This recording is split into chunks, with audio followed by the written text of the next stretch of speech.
ಏಕಾಏಕಿ ಗುಡ್ಡ ಕುಸಿತ ಆಗಿದೆ. ಕಾರು ಚಾಲಕ ಜಸ್ಟ್ ಮಿಸ್ ಆಗಿದ್ದಾನೆ. ನೋಡಿ, ಸಾವಿನ ದವಡೆಯಿಂದ ಪಾರಾಗಿದ್ದಾನೆ. ಅಂದ್ರೆ ಸಾವಿನ ಹತ್ರ ಹೋಗಿ ಯಮಧರ್ಮನ ಹತ್ರ ಹೋಗಿ ವಾಪಸ್ ಬರೋದು ಅಂತಾರಲ್ಲ, ಇದಕ್ಕೆ ಅನಿಸುತ್ತೆ. ಹಾಸನದ ಸಕಲೇಶಪುರದಲ್ಲಿ ಹೆದ್ದಾರಿಗೆ ದಿಢೀರ್ ಅಂತೇಳಿ ಮಣ್ಣು ಕುಸಿದಿದೆ. ಸಕಲೇಶಪುರ ತಾಲೂಕಿನ ದೊಡ್ಡ ತಪ್ಪಲು ಗ್ರಾಮದಲ್ಲಿ ನಡೆದಿರುವಂತಹ ಘಟನೆ ಇದು.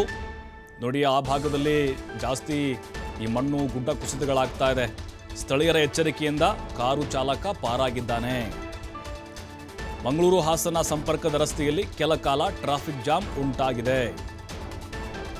ನಾವು ಇದೇ ಅಂಕೋಲಾದಲ್ಲಿ ನೋಡಿದ್ವಿ, ಅಂಕೋಲಾ ಶಿರೂರ್ದು ಅಲ್ಲಿ ಸಾವನ್ನಪ್ಪಿದಂಥವ್ರು ಮತ್ತು ಅಲ್ಲಿ ಯಾವ ರೀತಿಯಾಗಿತ್ತು, ಗುಡ್ಡ ಕುಸಿದಿತ್ತು. ಬಹಳ ದೊಡ್ಡ ಒಂದು ದುರಂತ ಅದು. ಅದರ ಬೆನ್ನಲ್ಲೇ ನೋಡಿ ಯಾವ ರೀತಿ ಕುಸಿತಾ ಇದೆ, ನೀವು ನೋಡ್ತಾ ಇದ್ದೀರಿ. ನೋಡಿ, ಕಾರು ಚಾಲಕ ಸ್ವಲ್ಪದರಲ್ಲಿ ಮಿಸ್, ಇಲ್ಲದೇ ಇದ್ರೆ ಕೊಚ್ಚಿಕೊಂಡು ಹೋಗ್ಬಿಡೋನು. ನೋಡಿ, ಸ್ಥಳೀಯರಲ್ಲಿ ಆತನಿಗೆ ಸ್ವಲ್ಪ ಚಿರಾಡಿದ್ರು, ಈ ಕಡೆ ಬಾ ಕಾರು ತಗೋ, ಈ ಕಡೆ ಅಲ್ಲಿ ಮಣ್ಣು ಕುಸಿತಾ ಇದೆ ಅಂಥೇಳಿ. ನೋಡಿ ಯಾವ ಪ್ರಮಾಣದಲ್ಲಿ ಮಣ್ಣು ಕುಸಿದಿದೆ ಅಂಥೇಳಿ. ಇಂತಹ ಅವಾಂತರಗಳು ಜಾಸ್ತಿ ಆಗ್ತಾ ಇದೆ. ಸಿಕ್ಕಾಪಟ್ಟೆ ಮಳೆ ಆಗ್ತಾ ಇದೆ. ಅಲ್ಲಿ ಕೆಲವೊಂದಿಷ್ಟು ಕಡೆಗಳಲ್ಲಿ ಹೆದ್ದಾರಿಗಳನ್ನು ಮಾಡ್ತಿದ್ದಾರೆ, ರಸ್ತೆ ಕಾಮಗಾರಿ ನಡೀತಾ ಇದೆ. ಗುಡ್ಡ ಲಂಬವಾಗಿ ಅದನ್ನು ಕತ್ತರಿಸಿದ್ದಾರೆ. ಹಾಗಾಗಿ ಅದರ ಪಕ್ಕದಲ್ಲೇ ಈ ರೀತಿ ಪಾರ್ಕ್ ಮಾಡೋದಿದೆಯಲ್ವಾ, ವಾಹನ ಪಾರ್ಕ್, ಏನೋ ಟೀ ಕುಡಿಯೋಕ್ಕೆ, ಸಿಗರೆಟ್ ಸೇಯಕ್ಕೆ ಹೋಗೋದು ಅಥವಾ ಏನೋ ತಿನ್ನೋಕ್ಕೆ ಹೋಗೋದು, ಈ ರೀತಿ ಜಾಸ್ತಿ ಮಾಡ್ತಾ ಇದ್ದಾರೆ ವಾಹನ ಚಾಲಕರು. ಹಾಗಾಗಿ ಭಾಳ ಎಚ್ಚರಿಕೆಯಿಂದ ಇರಬೇಕು. ನೋಡಿ ಯಾವ ರೀತಿ ಮಣ್ಣು ಕುಸಿದಿದೆ ಅಂಥೇಳಿ. ಅವನೇನಾದ್ರು ಅಲ್ಲಿದ್ದರೆ ಖಂಡಿತವಾಗ್ಲೂ ಕೊಚ್ಕೊಂಡು ಹೋಗ್ತಾ ಇದ್ದ, ಮಣ್ಣು ಬಿದ್ದುಬಿಡ್ತಾ ಇತ್ತು, ಮಣ್ಣು ಜೊತೆಗೆ ಹೋಗ್ತಾ ಇದ್ದ.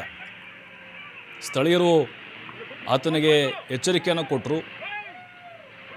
ನೋಡಿ ಅಲ್ಲಿ ಯಾವ ಪ್ರಮಾಣದಲ್ಲಿ ಮಣ್ಣು ಕುಸಿದಿದೆ ಅಂಥೇಳಿ. ಅಲ್ಲಿ ಟ್ಯಾಂಕರ್ ಕೂಡ ನೋಡಿ ಅಲ್ಲಿ ಸಿಕ್ಕಾಕೊಂಡ್ಬಿಟ್ಟಿದೆ. ಒಂದು ಎದುರುಗಡೆ ಕಾರ್ನವನು ಕೂಡ ಅದಾದಮೇಲೆ ಅವನು ಕೂಡ ಎಚ್ಚೆತ್ತುಕೊಂಡ. ಇದು ಮಂಗಳೂರು ಹಾಸನ ಸಂಪರ್ಕಿಸುವಂಥ ಒಂದು ರಸ್ತೆ, ದೊಡ್ಡ ತಪ್ಪಲು ಗ್ರಾಮದ ಬಳಿ ನಡೆದಿರುವಂಥ ಒಂದು ಘಟನೆ ಇದು. ಕೂದಲೆಳೆ ಅಂತರದಲ್ಲಿ ಕಾರು ಚಾಲಕ ಪಾರಾಗಿದ್ದಾನೆ. ನೋಡಿ, ಆ ಘಟ್ಟ ಪ್ರದೇಶಗಳು ಅಥವಾ ಆ ಮಣ್ಣು ನೋಡ್ತಾ ಇದ್ದರೆ ಅಥವಾ ಬೆಟ್ಟಗುಡ್ಡಗಳು ನೋಡ್ತಾ ಇದ್ದರೆ, ಮಳೆ ಪ್ರದೇಶದಲ್ಲಿ ಮಳೆ ಆಗುವಂಥ ಸಂದರ್ಭದಲ್ಲಿ ಏನೆಲ್ಲ ಅನಾಹುತಗಳಾಗುತ್ತೆ ಅನ್ನೋದು ಇದಕ್ಕೆ.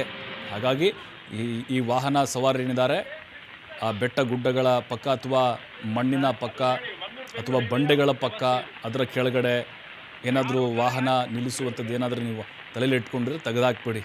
ಮಳೆ ಸಿಕ್ಕಾಪಟ್ಟೆ ಶುರುವಾಗಿದೆ, ನೀರಿನ ಒರೆತಾ ಇದೆ. ಹಾಗಾಗಿ ಯಾವ ಕ್ಷಣದಲ್ಲಿ ಅನಾಹುತ ಬೇಕಾದ್ರೆ ಆಗ್ಬೋದು. ಮತ್ತಷ್ಟು ಮಾಹಿತಿ ಪ್ರಕಾಶ್ ನೀಡ್ತಾರೆ. ಪ್ರಕಾಶ್, ನೋಡ್ತಾ ಇದ್ದೀವಿ ಭಯಾನಕವಾಗಿ ದೃಶ್ಯ. ಕೂದಲೆಳೆ ಅಂತರದಲ್ಲಿ ಪಾರಾಗಿದ್ದಾನೆ ಚಾಲಕ. ಅವನನ್ನು ಹೇಗೆ ಅಲ್ಲಿ ಮುಂದಕ್ಕೆ ಬಾ ಅಂತ ಅಲ್ಲಿ ಎಚ್ಚರಿಸಿದ್ರು ಅಂಥೇಳಿ, ಇದು ಯಾವ ಸಂದರ್ಭದಲ್ಲಿ ಆಗಿದ್ದು? ಹಾಸನ ಜಿಲ್ಲೆ ಸಕಲೇಶಪುರ ತಾಲೂಕಿನ ದೊಡ್ಡ ತಪ್ಪಲು ಬೆಟ್ಟ ಪ್ರದೇಶ ಏನಿದೆ, ಅಲ್ಲಿ ಈ ಘಟನೆ ಕೂಡ ಆಗಿರುವಂತದ್ದು. ಅಂದ್ರೆ ಮಂಗಳೂರು, ಬೆಂಗಳೂರು ಮತ್ತೆ ಹಾಸನಕ್ಕೆ ಸಂಪರ್ಕ ಕಲ್ಪಿಸಿಕೊಡುವಂತಹ ರಾಷ್ಟ್ರೀಯ ಹೆದ್ದಾರಿ 75ರಲ್ಲಿ ಘಟನೆ ನಡೆದಿದೆ.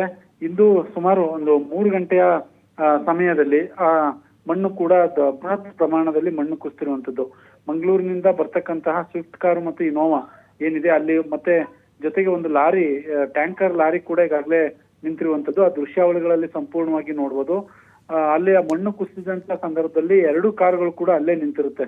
ಯಾವಾಗ ಸ್ಥಳೀಯರ ಕಿರುಚಾಟದಿಂದ ಅವರಿಗೆ ಸ್ವಲ್ಪ ಸಮಯ ಪ್ರಜ್ಞೆ ಅನ್ನೋದು ಬರುತ್ತೆ, ಅದೇ ಸಂದರ್ಭದಲ್ಲಿ ಅವರು ವಾಹನವನ್ನು ಕೂಡ ಮೂವ್ ಮಾಡುವಂಥದ್ದು. ಈ ರೀತಿಯಾದಂತಹ ಘಟನೆಗಳು ಸಾಮಾನ್ಯವಾಗಿ ಏನು ಸಕಲೇಶಪುರ ಭಾಗದಲ್ಲಿ ನಡೀತಾ ಇರುತ್ತೆ.